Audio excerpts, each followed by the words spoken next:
भिड़ गए धनखड़ और सुप्रीम कोर्ट। धनखड़ के खिलाफ अवमानना नोटिस। क्या होगा धनखड़ का, जाएंगे या रहेंगे? नमस्कार, न्यूज एक्सप्रेस देख रहे हैं आप। आपके साथ मैं हूं खुशबू राय। 2 हफ्ते पहले तमिलनाडु के राज्यपाल को लेकर सुप्रीम कोर्ट ने एक ऐतिहासिक और बोल्ड फैसला सुनाया। केंद्र सरकार की सारी हेकड़ी निकाल दी। कह दिया कि राज्यों के मामले में राज्यपाल और राष्ट्रपति अपनी मनमानी नहीं कर सकते और राज्यपाल की तरफ से भेजे गए बिल पर राष्ट्रपति को 3 महीने के भीतर फैसला लेना होगा। राज्यपाल को विधानसभा की ओर से भेजे गए बिल पर 1 महीने के भीतर फैसला लेना होगा और इसके साथ ही साथ राष्ट्रपति को भी स्पष्ट संदेश दिया कि राज्यपाल के भेजे बिल पर राष्ट्रपति को 3 महीने के अंदर फैसला करना होगा। बस इसी बात से केंद्र सरकार और राष्ट्रपति उपराष्ट्रपति फंस गए और परेशान नजर अब आने लगे हैं। उसी को लेकर उपराष्ट्रपति ने अनुच्छेद 142 को लेकर अपनी बातों को रखा और सुप्रीम कोर्ट को टारगेट किया। Let me take incidents that are most recent. They are dominating our minds. An event happened on the night of 14th and 15th of March in New Delhi at the residence of a judge. For 7 days, no one knew about it. We have to ask questions to ourselves. Is the delay explainable? Condonable? Does it not raise certain fundamental questions? In any ordinary situation, and ordinary situations define rule of law,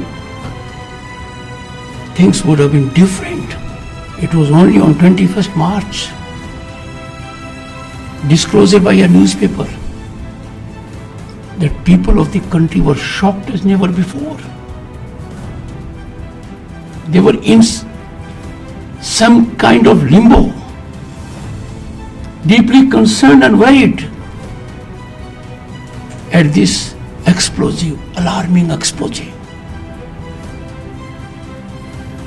Thereafter, fortunately, in public domain, we had input from authoritative source, the Supreme Court of India, and the input indicated culpability. Input did not lead to doubt that something was amiss, something required to be investigated. Now the nation waits with bated breath.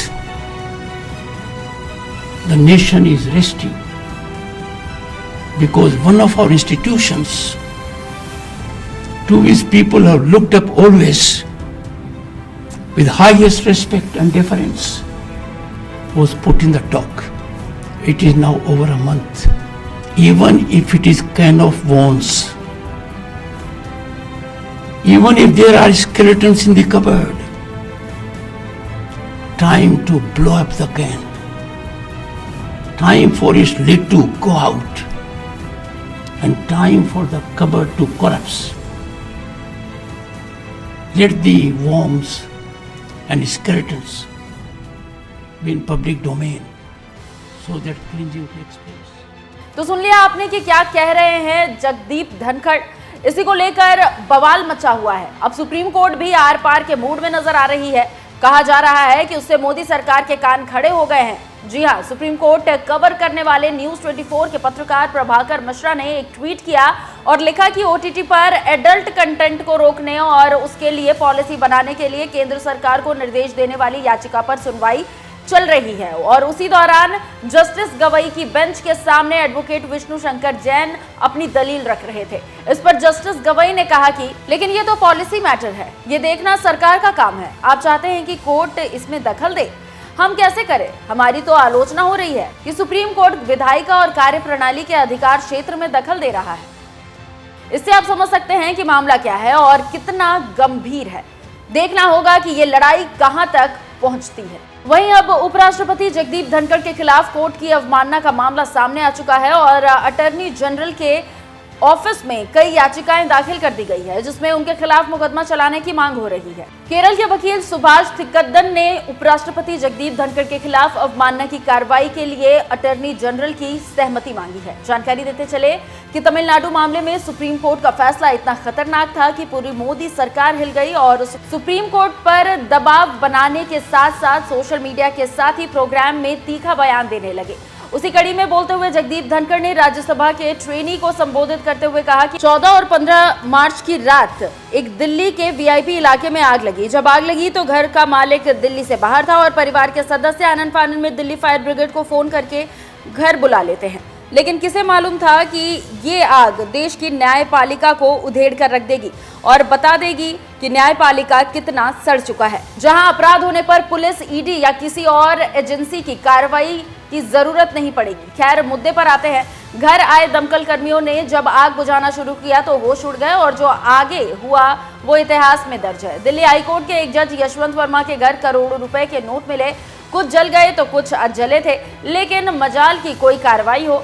और इसी को लेकर अनुच्छेद 142 को लेकर बहस चल रही है। जज साहब इतना बड़ा अपराध करने के बाद अपनी कुर्सी पर विराजमान हैं और मस्त जिंदगी जी रहे हैं, लेकिन यही अपराध जज के बजाय देश का कोई दूसरा शख्स किया होता तो आप कल्पना कर सकते हैं कि क्या होता।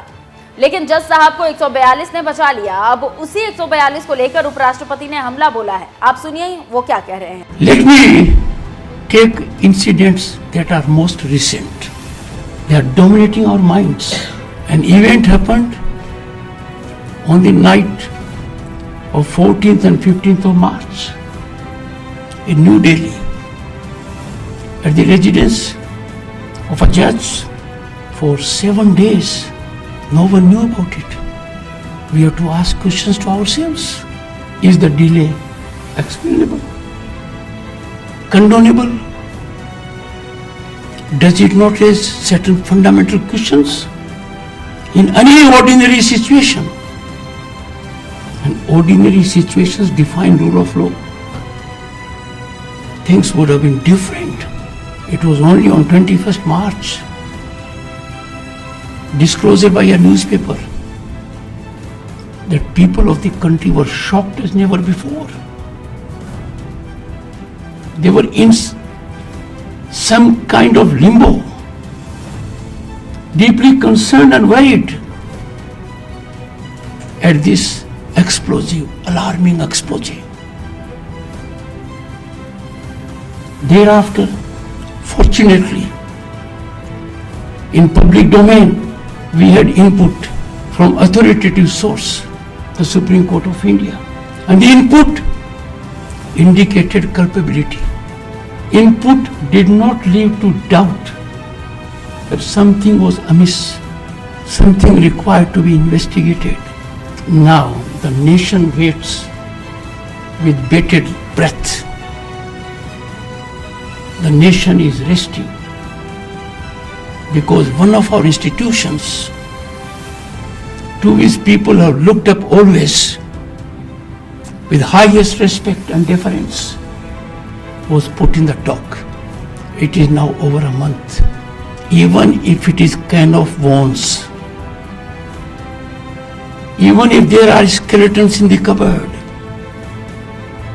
time to blow up the can, time for its lid to go out, and time for the cupboard to collapse. Let the worms and skeletons be in public domain so that cleansing takes place. तो सुन लिया आपने कि क्या कह रहे हैं उपराष्ट्रपति। बात अंग्रेजी में है, इसे हम ट्रांसलेट करके हिंदी में समझाते हैं। 14 और 15 मार्च की रात नई दिल्ली में एक जज के घर पर एक घटना हुई। 7 दिनों तक किसी को इसके बारे में पता नहीं चला। हमें खुद से सवाल पूछने होंगे, क्या इस देरी को समझा जा सकता है? क्या इसे माफ किया जा सकता है? क्या इससे कुछ बुनियादी सवाल नहीं उठते? किसी भी सामान्य स्थिति और सामान्य स्थितियां कानून के शासन को परिभाषित करती हैं, चीजें अलग होती। ये केवल 21 मार्च को एक अखबार द्वारा खुलासा किया गया था, जिससे देश के लोग पहले कभी नहीं इतने हैरान हुए थे। तो आप समझ सकते हैं कि कैसे ये लड़ाई गंभीर होती जा रही है और क्यों अब वक्फ पर भी बवाल जारी है और बीजेपी बनाम सुप्रीम कोर्ट होने लगा है। इस मसले पर भी सुप्रीम कोर्ट पर तीखा हमला किया जा रहा है और इस पर भी सरकार बनाम सुप्रीम कोर्ट हो चुका है। देखना होगा कि आगे ये मामला कब शांत होता है।